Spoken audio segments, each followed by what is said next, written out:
Sougata ji. Sir, I rise to speak on the finance bill. This was part of the budget which was presented by the finance minister on 1st February. It's 1.5 months since then. Let us see what the budget means, what it is for. May I say basically that this budget is part of Atal Tinkering Lab. The finance minister has tinkered with budgetary movements, and I'll give you examples as to what she has actually done. There are no serious changes in tax structure, only tinkering. Some IT returns, timelines pushed, forms simplified, change in forms, and then tax penalties. Prosecution rules have been eased. Again, the foreign firms sourcing services from Indian entities to get 15% safe harbor margin of costs, among other benefits. Sir, capital gains tax, exemption on sovereign gold bonds only when held from issuance to maturity. You will notice these are small tinkerings. And also, if I say buybacks to be taxed as capital gains, retail investors may benefit a little. One-time disclosure tax scheme for NRIs. And the main thing is government's tax gift, that is the gift city, they are getting advantage year after year because gift city is placed in Ahmedabad. They are getting advantages. Sir, government is a good proposal, one among many, proposes to exempt award given by Motor Accident Claims Tribunal from income tax. Good step.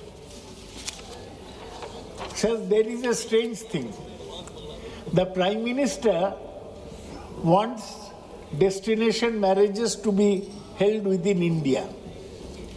But the Finance Minister, she proposes to reduce TCS rates on the sale of overseas tour program package from current 5% and 20% to 2%. That is, the Prime Minister wants marriages to be held in India. The Finance Minister is giving tax benefits to marriages held outside India. I don't know why this difference is there. Sir, gross tax revenue to GDP ratio for FY27 lowest in 6 years. It's a good thing. Sir, the Income Tax Department is saying that there will be new income tax law effective from April 1. He went to a parliamentary standing committee, and again decriminalization and compliance, corruption. Central Board of Direct Taxes say that will decriminalize. Earlier they used to put everybody in jail. Now they are saying that we are going for decriminalization. To whom? To the corporates. They will have a better. Sir, one person has said, one economist has said the budget has delivered a googly, the retrospective tax. Now, besides being greedy and unfair, retrospective taxes should be illegal. Nothing is gained and much is lost in terms of investor confidence via this new tax. This will net only about 200 crores a year. There will be a new tax on capital gains made by the purchase of sovereign gold bonds. So retrospective effect, as they say, is criminal. Now the main thing is, in our country, taxes are like this: 1/3 personal income tax, 1/3 corporate tax, and 1/3 GST collections. Now let us see how we have done with regard to this.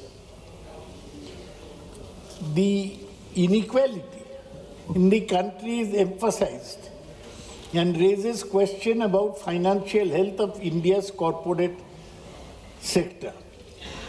One catch is that agriculture is still exempt from taxation. So half of Indians do not contribute anything to national overheads. Having said that, let me look at, sir, what the condition of the economy is. Rupee dollar is 93 rupees per dollar. You know the condition of petroleum. The Prime Minister gave a long statement on how much petroleum reserves we have got, that nothing to worry. Every day, the possibility of energy prices rising is hanging on the people. Now, having said that, let me put it this way.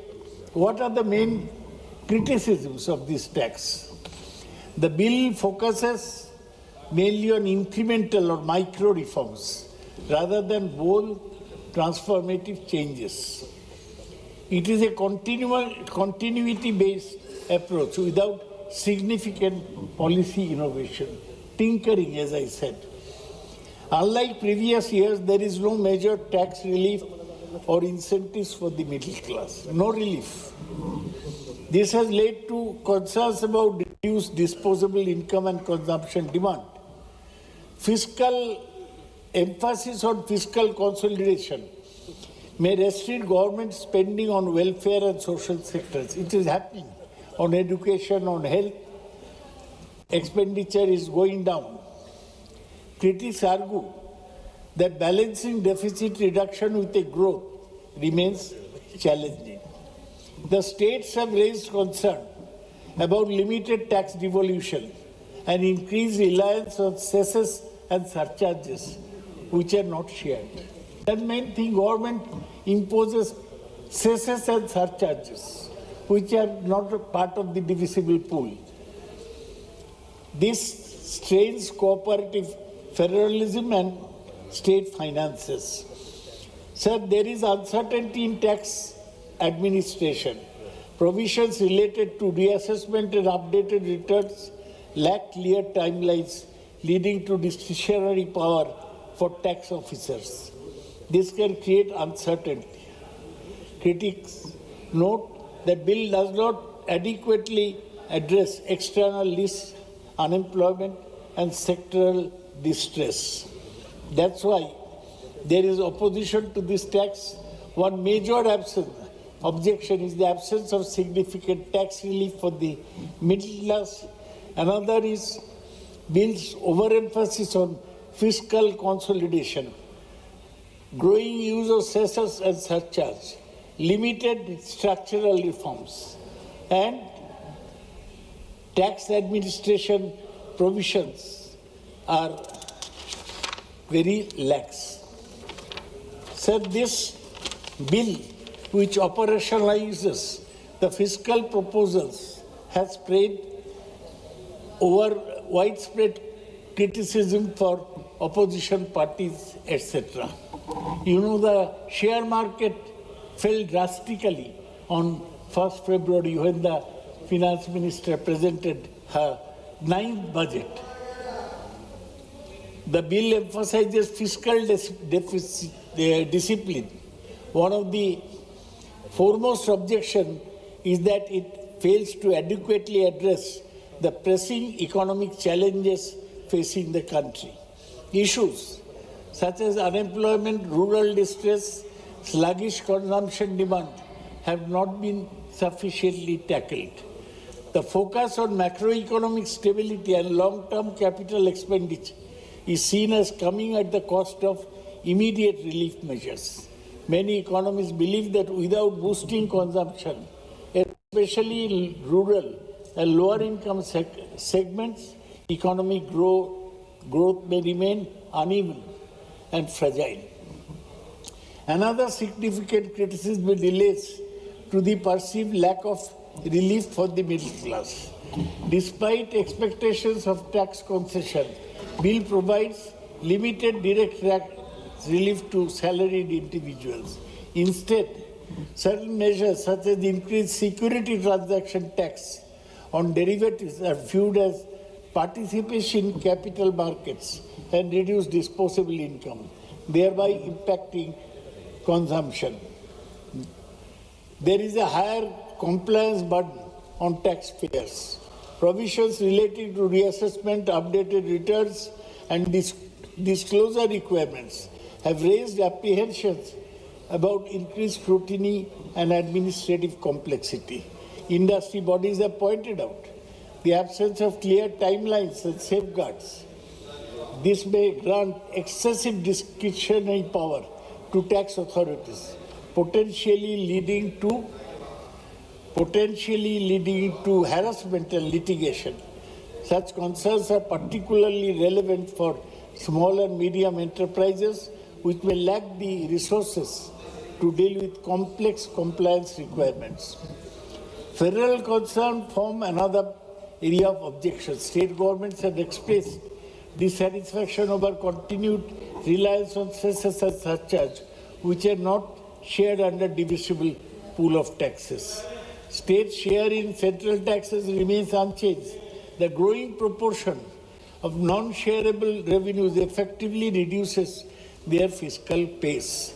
This has led to strain on states, especially those with weaker revenue bases. How many times do I have to repeat in this house that this government, central government, is depriving West Bengal, depriving it of its dues under the 100 days work or the Prime Minister's Abbas Yojana. We have been deprived. The finance minister will snap back at me, saying we have given this nothing. You have totally deprived West Bengal. Total dues amount to 2 lakh crores, and we shall continue protesting, and we shall show in the elections that people in West Bengal also resent the same. Sir, it has been mentioned that the bill allegedly favors large corporations and high-income groups. One of the major steps taken by the finance minister was giving huge concessions in corporate taxes. She said that that was the way to really improve demand in this country. But all benefits are going to corporate houses. Corporates will not develop India unless the government steps in a big way. Tax incentives, ease of doing business measures, and investment-friendly provisions are seen as disproportionately benefiting big businesses and foreign investors. And if I may mention that this ease of doing business is bogus. Even the World Bank has jettisoned this ease of doing business calculation. It is no longer used. Only the government of India uses ease of doing business. Sir, such policies may exacerbate income inequality and contribute to a concentration of wealth. The absence of strong redistributive measures, such as enhanced social spending or targeted subsidies, has reinforced the perception of inequitable fiscal strategy. So the minister's finance bill is essentially an inequitable fiscal strategy. The limited emphasis on welfare expenditure is a point of contention. The allocations for sectors like health, education, and social protection have not kept pace with rising needs in a developing country with significant socio-economic disparities. The fiscal policy should prioritize human development alongside economic growth. We are falling in the world human development indices, and still the minister has no attention. The bills focus on capital expenditure. That is another formula that government uses, that we are increasing capital expenditure. Only by increasing capital expenditure, without distributive justice, is unfair. Capital expenditure is a huge project. It takes 10 years to be completed. That will not improve the financial health of the country. So, capital expenditure, while important for infrastructural development, is insufficient to address immediate social challenges. The incremental nature of reforms proposed in the bill is not acceptable. While continuity and stability are important, many experts feel that the bill lacks bold structural reforms needed to transform the economy.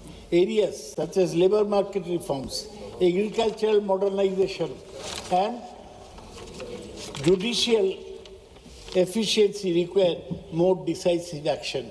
Absence of such reforms has led to criticism that the bill is cautious rather than visionary. There are also concerns regarding the impact of certain tax measures on specific sectors. For instance, higher transaction taxes and tighter compliance norms may adversely affect the financial markets and the fintech ecosystem. Similarly, changes in customs duties and indirect taxes could have implications for manufacturing competitiveness and import costs. Industry stakeholders have urged the government to ensure that tax policies do not inadvertently hinder innovation and growth. Transparency and predictability in tax policy have also been questioned.